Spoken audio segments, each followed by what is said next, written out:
সিলেট পর্বের শুরুটা হলো রনি তালুকদারের ঝাঁঝালো ব্যাটিংয়ের মধ্য দিয়ে। মারকুটে ব্যাটিংয়ের বার্তা নিয়ে তিনি যেন হাজির হয়েছেন সবুজের বুকে। সাবেক দল রংপুর রাইডার্সের বিপক্ষে ব্যাট হাতে একটা ঝড় তুললেন তিনি। বাংলাদেশ প্রিমিয়ার লিগ থেকে জাতীয় দলের দরজা খুলেছিল তার জন্য। ধুমধারাক্কা ব্যাটিংয়ের কারণেই তাকে জাতীয় দলে অন্তর্ভুক্ত করা হয়েছিল টি-20 ফরম্যাটে। ওপেনিং পজিশনে প্রত্যাশা পূরণে ব্যর্থ হয়েছিলেন রনি তালুকদার, তাই তো ছিটকে যাওয়া ছিল অবধারিত। অন্যদিকে সাম্প্রতিক সময়ে তিনি যে দারুণ ছন্দে রয়েছেন তেমন বলবার উপায় নেই। ইনজুরি ছিল, তবুও গিয়েছিলেন লঙ্কার টি10 লিগ খেলতে।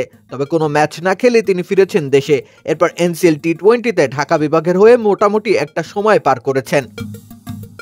লেবুর সুঘ্রাণ আরো বেশি, ত্বকের যত্ন আরো বেশি, চলে আরো বেশি। আপনার পকেটে কি বিদেশি না বাংলাদেশি? বিপিএল এ নিজের খেলা প্রথম ম্যাচে রংপুর রাইডার্সের বিপক্ষে খেলেছিলেন 41 রানের একটি ইনিংস, কিন্তু সেই ইনিংসে ছিল না আগ্রাসন। 36টি বল খরচা করেছিলেন তিনি। প্রায় 114 স্ট্রাইক রেটের ইনিংসটি রনির স্বভাবসুলভ ছিল না।